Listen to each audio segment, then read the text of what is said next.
So I've been getting the same messages throughout the last couple of months. They all pretty much say the same thing. You should read Divergent by Veronica Roth. Hey, you should read Divergent.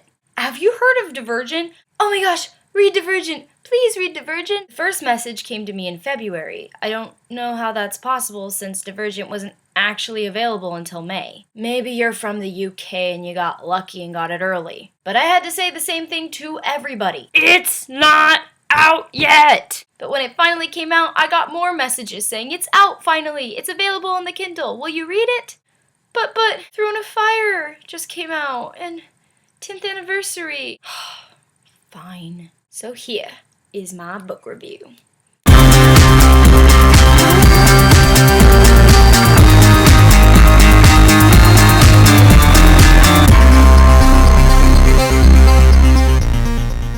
Okay, so yesterday I started and finished Divergent by Veronica Roth.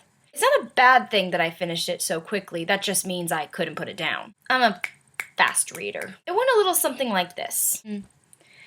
Split into different factions, everyone's pretty much brainwashed. Man, where have I read this before? Oh, right! Pretty much every dystopian novel that has ever existed. Ever. Now hold up, don't get too disappointed yet. It starts out pretty much the same as The Hunger Games and Matched and pretty much any other dystopian novel you can think of. But as it goes on, it becomes way different than any dystopian novel that I've ever read. And I'm obsessed. I just want to give a quick thank you to the people who actually made me read it. You're awesome. I had my doubts at first, but this book is awesome. Anyways, basically the book is about a 16-year-old girl named Beatrice. Beatrice is from the Abnegation faction, which is the selfless faction. There are 5 factions in all. Dauntless, the fearless ones. Abnegation, selfless. Candor, which is honesty. Erudite, which is wisdom and intelligence. And then Amity, which is basically like friendliness. When you turn 16, you can choose to live with another faction, but you have to stay there. You can never contact your family again, and you have to learn the ways of the faction you chose. Spoiler alert! Now class, if you could take this opportunity to look down at the words that say spoiler alert. Spoiler! These are spoilers! So Beatrice changes to Dauntless. There she changes her name to Triss, tries to get into the whole new lifestyle. She has her moments, sometimes she does very well and sometimes she just sucks. They have to go through this whole big initiation thing to prove that they're fearless. And in the midst of all of that, they have an insanely hot instructor that they call 4. What is it with hot guys and the number 4? I am number 4, John Smith. 4 in Divergent. Wait. 4 is a lucky number. Anyway, she learns about an impending war on her home faction. She learns that 4 is actually named Tobias and was once from Abnegation himself. In fact, her father, who is a council member, works with his dad, who you find out kinda used to beat him with a belt as a kid. Messed up. Talk about harsh punishment. When I was a kid, all my parents ever did was, take my books away. Tobias and Triss fall in love. And it's not romance that makes you... It's romance that just goes, why can't he be real?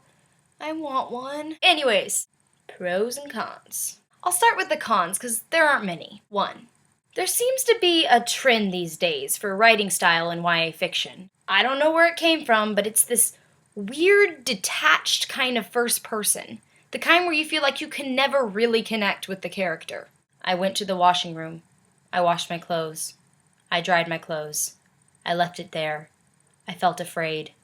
I came home. I felt a tickle down my spine. Holy crap, am I reading about a person or a robot? A lot of authors do it because they think it sounds poetic, but the problem with that writing style is you can't really connect with the character as well as you could if you put a little more personality into it. The thing is, Veronica Roth doesn't do it that much. It was kind of unbearable for the first chapter, but as the book goes on, Triss gains more of a personality and you're able to connect to her better. In fact, I kind of assumed that Veronica Roth did that on purpose. To show that Triss didn't really have much of a personality, or at least couldn't show it until she was a Dauntless. I'm more of just bringing up a point. I'm sick of this detached robot voice. No more. I did this. I went here. I felt this.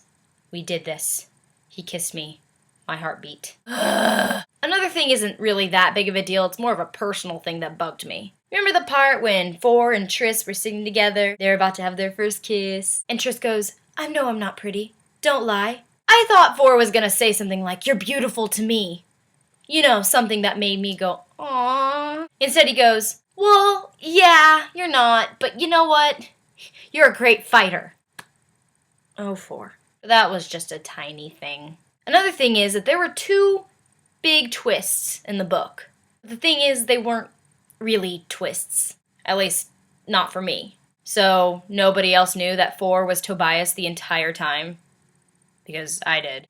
He wouldn't say where he was from. He was acting all mysterious, and why would they even mention Tobias at the beginning of the book if he wasn't going to be in it? Maybe that's just me. As for the second twist, I guess I kind of assumed it, but I didn't know the schematics of it. So there you go. Oh, and also, what up with the end? Everyone, dies in the span of 3 pages. All right, let's go, Triss. We can make it. You're dead.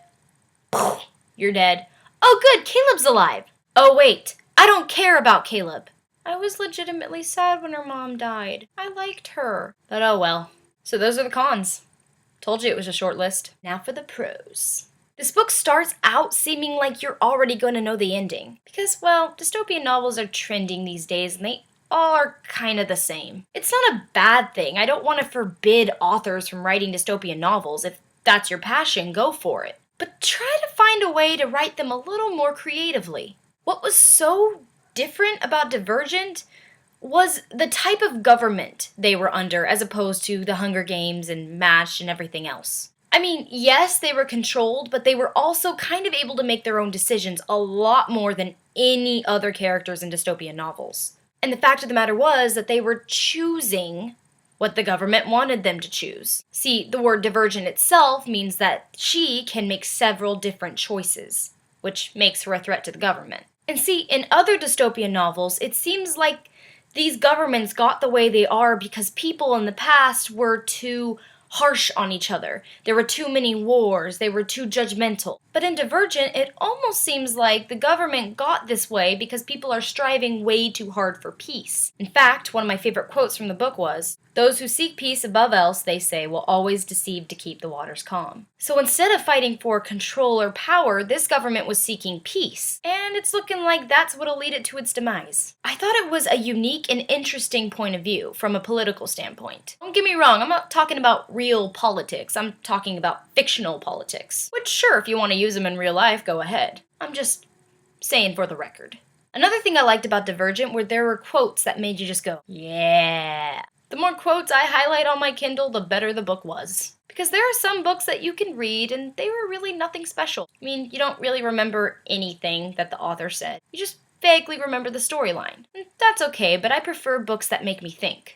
Now, can we go back to 4/Tobias/my husband/holy hot? Tobias is no Jace Wayland or Edward Cullen or Daniel Grigori. He's not a pretty boy with a snarky attitude to hide all his teen angst. He's just straight up mean. Well, at first. He is harsh and strong and a leader. I love the part where he points the gun to Peter and he goes, "Wake up. You're holding a gun, you idiot. Act like it." Why is that so hot to me? Anyways, as the book goes on, you see a softer side of him. But I like that he was quiet and reserved without being obnoxious. Not the average YA fiction boy. "No, I can never tell you. You would never understand. Life is so hard." Tobias has a good reason for pretty much everything he does. There's never a moment where I want to smack him in the face. This was quite a delight to me. Another thing I loved was Beatrice herself. She's a strong, independent character who generally makes pretty good choices. I mean, there are a couple moments that are like, ugh, but every book has them. I have to give 2 thumbs up to Veronica Roth. The creativity of this book was just amazing. So, Veronica Roth, if you're watching this, don't think you are. You did an amazing job. In conclusion, this was an amazing book. I give it 2 thumbs up. I totally recommend it. Subscribe, comment, thumbs up if you're repping one of the 5 factions. And the only person who will possibly thumbs down this will probably be President Snow from the Hunger Games.